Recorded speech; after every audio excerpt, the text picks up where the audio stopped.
You know, I know it's 100 degrees out here, but my speechwriters wrote me a nice 9-hour address, so it's going to be a long day. A long day. But let me start by saying, first of all, thank you for being here on this incredibly historic occasion. I have to give a shout out to Admiral Caudle and, of course, Acting Secretary Cal, two great Americans. Thank you for your leadership and for everything you've done to prepare us for this incredible celebration today. And I also, of course, got to give thank you, but also special greetings from the President of the United States for reviving this incredibly proud naval tradition as we celebrate 250 years of American daring and 250 years of American naval excellence. Today,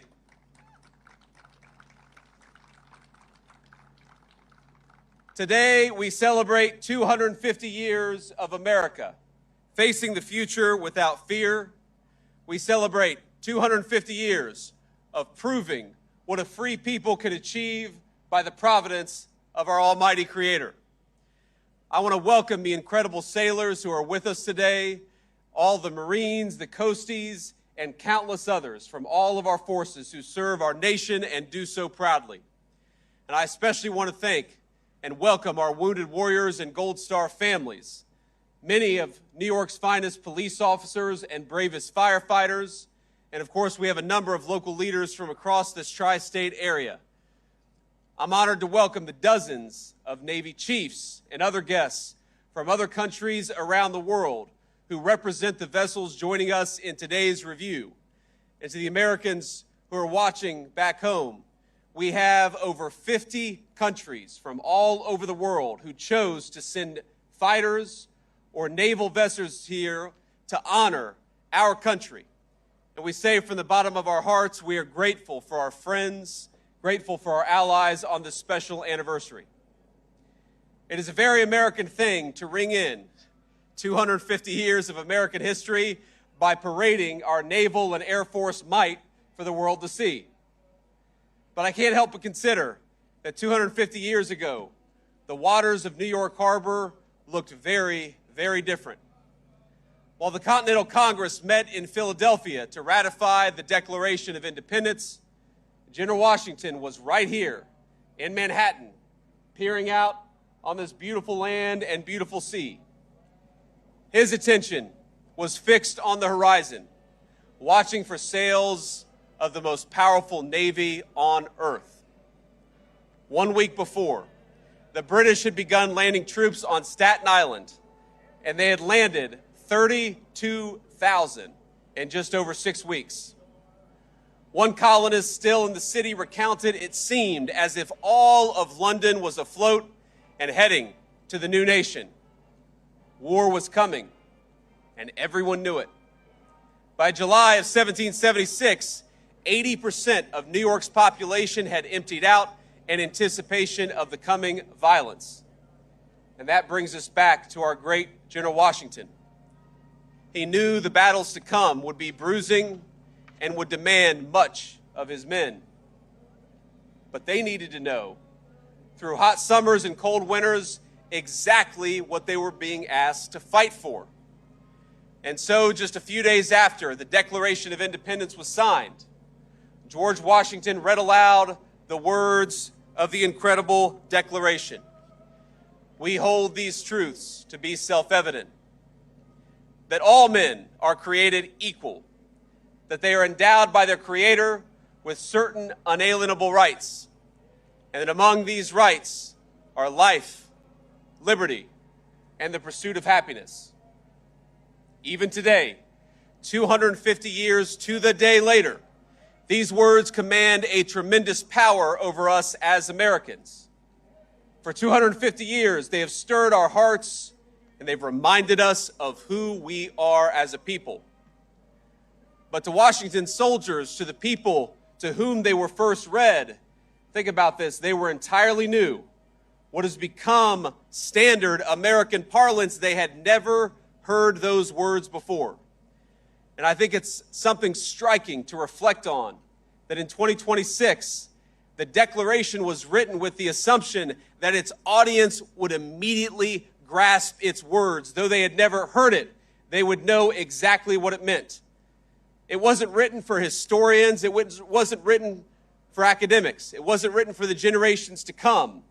It was written for the people of this fledgling country. It was written for the soldiers who would fight to turn those words into a new system of government. As a document, it does not handhold its readers. Its citizenship at a very hard level. It does not pause to explain who this creator is. It doesn't explain what the equality of men means. It doesn't try to go into details about the consent of the governed. It simply declares these truths to be self-evident.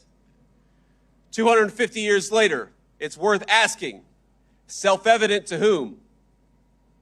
The Declaration proclaims truths the founders believed to all mankind, yes, but it says those truths in language intended to be familiar specifically to the American nation that it was authored to, authored by, and authored for. It was, as Jefferson put it later in his own life, an expression of the American mind. A document whose purpose wasn't, quote, to find out new principles or new arguments, but to place before mankind the common sense of the subject, the common sense of the American people. That people had been generations in the making. 1776 was not an accident. The patriots of that era understood themselves to be heirs to an older civilization who would carry it forward. Now, they shared with Great Britain the same language, the same God, the same system of common law. They even read many of the same books and observed many of the same customs. They shared the same understanding of justice and public life. George Washington's boyhood offers a small but revealing example. When he was 13 years old, he copied down more than 100 entries from a tiny little book called The Rules of Civility and Decent Behavior. It was not an American work, but it was first published in London more than a century before George Washington was born. Yet the America that formed Washington demanded qualities that no book, no manual could teach. Before General Washington commanded an army, he spent his 20s surveying America's wild interior, saving up money, learning self-reliance on a continent that rewarded initiative more than pedigree. It didn't care if you were a nobleman, it cared what you could do. Now, our society at the time reinforced the habits Washington learned in the wilderness. Frontier life rewarded resourcefulness, while America's colonial assemblies taught citizens to govern their own affairs. It taught citizens to be self-governing human beings. Churches at the time, especially those who were touched by the Great Awakening, reminded congregants that no earthly hierarchy outweighed the equal dignity of every human soul before its creator. All of that came together. And so it was no surprise that when Washington's soldiers first heard the Declaration 250 years ago, they understood precisely what it meant. They understood the meaning that was conveyed. It was seismic, but it was their birthright as citizens of this new republic. The words might have been new, but they expressed a feeling, something that already lived in the heart of every single American patriot, and I believe those words still live in the heart of every single American patriot today. And for 7 long years, they fought for that birthright. It wasn't easy. On some days, it was hotter even than it was today, as hard as that is to believe. Many suffered and died for that dream and died for those principles. But by the grace of Almighty God, they secured for us a free, a proud, and an independent republic that endures, and doesn't just endure, but thrives to this very day. As Washington traded in the uniform for the presidency, he remained preoccupied with the physical land that had shaped him.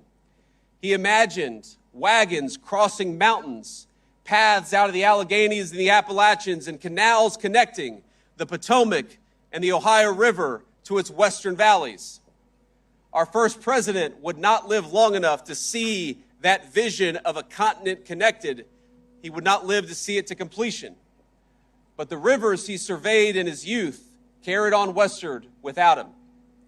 They carried settlers and new riches and cities waiting to be built. And eventually, they carried a 13-year-old boy by the name of James Buchanan Eads.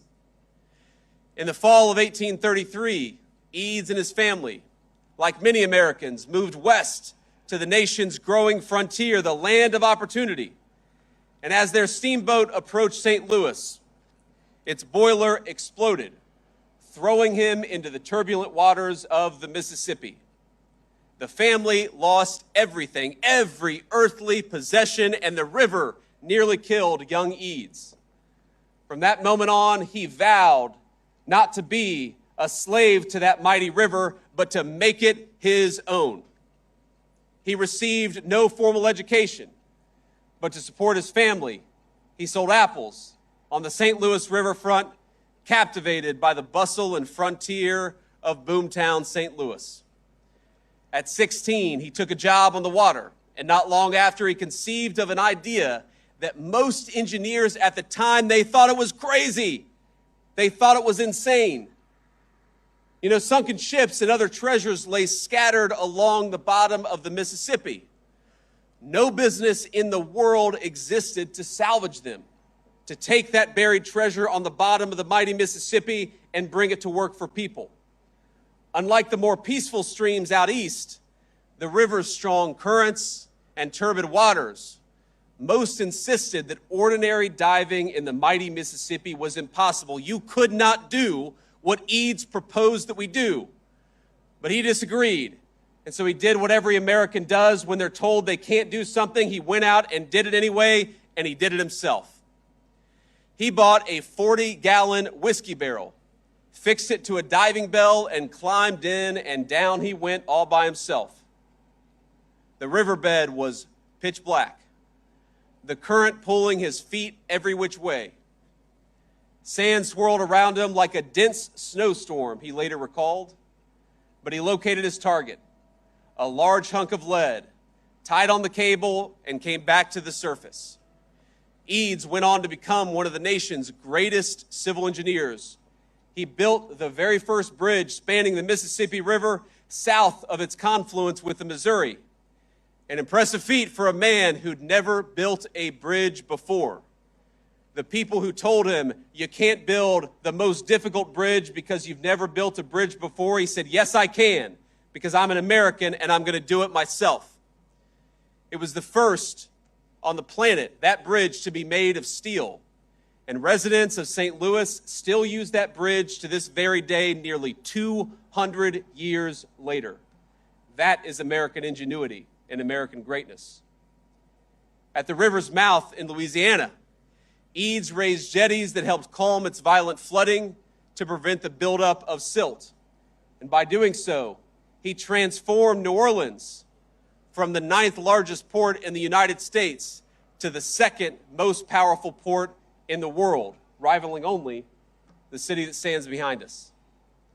But Eads had already faced a still greater test, because as the Civil War broke out, the government summoned him to Washington for his help building the ironclads which the United States Navy would seize the Mississippi with. It was no matter that Eads had never built a gunboat in his life. He had never built a gunboat ever. Instead, he completed 700 of them in 100 days. It's unbelievable. The river ships that Eads built were so strong that the Navy deployed them into the ocean to secure the Gulf. They served their purpose. They defended the Mississippi, and in doing so, they helped preserve our Union. And so it kept growing.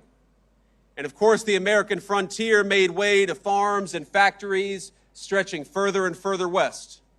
River towns became great cities. Railroads reached the Pacific. Steel mills rose where once wilderness had stood. The American mind widened, and the Republican whose independence Washington won, that James Eads had helped sew together, grew into the most powerful industrial powerhouse in the history of humanity. For other nations, growing industry brought dispossession before it did prosperity. In the old world, the one our ancestors had left behind, the Industrial Revolution threw society into chaos. And into that chaos rushed vacuums and ideologies that answered the dignity of man with labor camps and killing fields. Where the old world led to communism and fascism, the Americans recognized that at root, they were a denial of everything that Washington and Jefferson had read to his men 250 years ago. The free world needed to win, but in order for the free world to beat communism and fascism, it had to outproduce them. And as in every conflict before, America looked to her sailors for help, and to the builders who made sure those sailors had the very best ships to sail on. Among them was a man that we know as Henry Kaiser. Like Eads, Kaiser had grown up with very little. The son of German immigrants, he dropped out of school at 13 to work the stockroom at a dry goods store in Utica, making $1.50 a week and commuting 4 miles each way on foot. Eventually, he moved to Spokane for better job opportunities, setting his sights on starting his own company. Now, he walked into a bank with no business, no workforce, and no history, just a single proposed contract and what the banker would later describe as sheer audacity. He walked out with a $25,000 loan. And with his workers, he erected the Hoover Dam and hundreds of miles of highway across the West. Everywhere he went, he organized ordinary Americans to build extraordinary things. And everywhere he went, he believed their welfare and the welfare of the enterprise that he was building went hand in hand. Kaiser pioneered health coverage at his construction sites. That's why we know the name of Kaiser, because he understood that men working in dangerous conditions, they deserved to see a doctor. He saw his workers as partners, and he walked the walk long before it was fashionable to do so. Where some say that America's story is one of the dispossessed struggling against the powerful, Kaiser shows that America's greatness is built by cooperation between all of our citizens from every single walk of American life. Now, that cooperation was important, but it became profoundly important the day after Pearl Harbor. The United States Navy at the time needed ships bigger and better and faster than anyone thought they could be built. We didn't have the biggest Navy in the world, but we needed one, and we needed one fast. So Kaiser did what Americans always do when confronted with the impossible. He put it on his shoulders and said, "Let's go do it." Kaiser had never made a ship in his life, but that wasn't going to stop him. First, he built shipyards all up and down the Pacific coast. Then he filled them with American workers, 250,000 of them. Farm boys from Iowa, miners from Appalachia, mothers from Detroit who had never held a welding torch. Together they launched nearly 15,000 Liberty ships, vessels that carried American cargo and sailors across 2 oceans. His Richmond Yard built one of them, the SS Robert E. Peary, in an astonishing 4 days and 15 hours. The shipbuilders Kaiser hired, they weren't just a means to an end, they were his partners. Kaiser looked at his workers and saw people, Americans who got sick, who had families to raise, who showed up in Richmond and Portland with little more than a hat in their hand, but who had amazing potential. He saw the potential of normal Americans when unshackled from destitution. And he saw them not just as mouths to feed or as workers to pay. He saw them as fellow citizens who could build amazing things. So he built housing near these shipyards and nursery schools to help mothers join the war effort. He extended the health plan he had started at his dams to every worker at every yard, opening it to the public after the U.S. won World War II. And though separated by generations, I tell the story of these 3 men because Kaiser and Eads and Washington, they were exactly the kind of men that Jefferson wrote the Declaration of Independence for. Kaiser was an American. He looked at what needed doing and he did it, and he trusted the men and women around them to do the same, knowing that he could only do his job if they did theirs too. Our Declaration of Independence may have spoken to universal human truths and broadly shared human desires. Of course it does.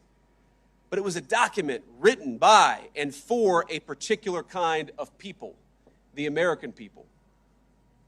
From General Washington to James Buchanan Eads, from Henry Kaiser, one of America's great shipbuilders, to the sailors standing here today.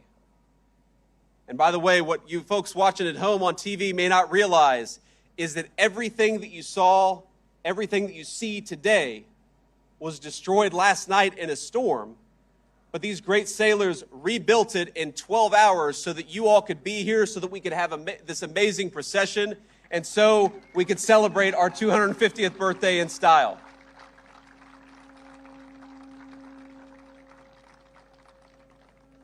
All of us, connected through the generations, rich and poor of every job, we are a people formed by generations of self-governance and personal industry.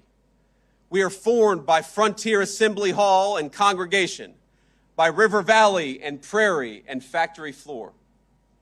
We are formed by the conviction that we are bound to one another, not only by bloodline nor creed alone, but by a common character, a shared fate, and a shared future. Ladies and gentlemen, I have to address what you will hear from some loud voices today, because as much as all of us, whether we're Democrat or Republican, whatever our political persuasion, all of us are celebrating. But you will hear a couple small but loud voices today speak obsessively not of our national greatness, but of our national imperfections. They will speak of the powerless and the dispossessed. They will tell you that America is just another country where the weak struggle against the strong. And if they acknowledge that there is anything to be proud of in our history, they'll say it's the fact that sometimes the powerless have won a zero-sum battle. They're wrong.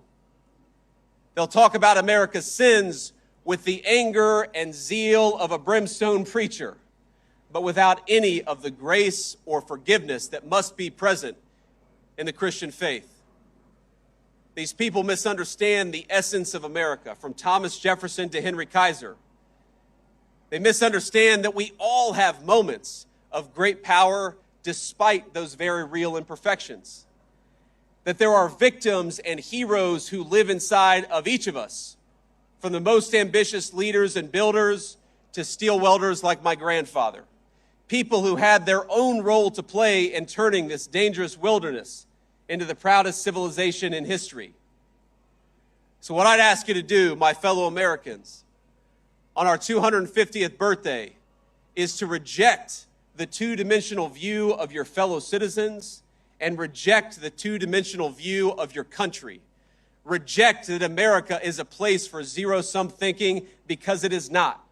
Our history is one of people carving a great civilization out of the wilderness.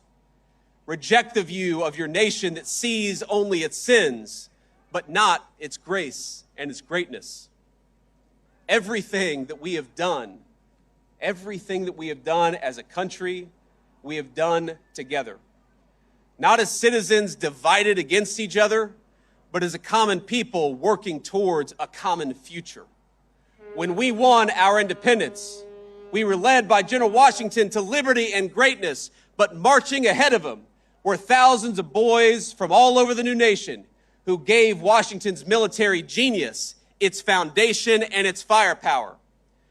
When we saved the world in World War II from tyranny in the 20th century, of course we needed great military leadership and tactical genius from our generals, but we also needed Rosie the Riveter, Iowa farm girls who built the machinery of war, and the sweethearts they sent to a world away to storm the beaches at Normandy.